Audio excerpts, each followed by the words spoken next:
Hello everyone, তোমরা সবাই কেমন আছো? তো চলে আসলাম অনেক দিন পর নতুন একটা ভিডিও নিয়ে। আর আজকে গিয়েছিলাম আমরা একটা বিয়েবাড়িতে। আর বিয়েবাড়িতে কী কী খেতে দিয়েছিল সেটাই তোমাদের সাথে আজকে শেয়ার করব।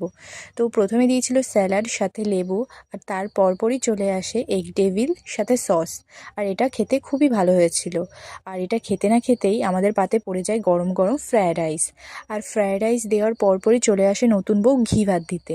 এবার নতুন বউ ঘি ভাত দিয়েছে, তাই নতুন নতুন আইটেম হয়েছে ফ্রায়েড রাইসের সাথে চানা মশলা। আর এই চানা মশলাটা কখনো আমি ট্রাই করিনি, যাই হোক খেতে মোটামুটি ছিল। তারপরে সাদা ভাতের সাথে তো ডাল থাকবেই, আর তার সাথে ছিল হলো পটল চিংড়ি।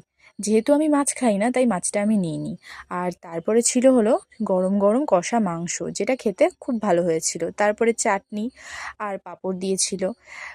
তো ভালোই এনজয় করছিলাম খাবারটাকে। তারপর মিষ্টি ছিল শেষ পাতে, আর লাস্টে দিয়েছিল হলো আইসক্রিম সাথে পাস। তো আজকে অবধি টাটা।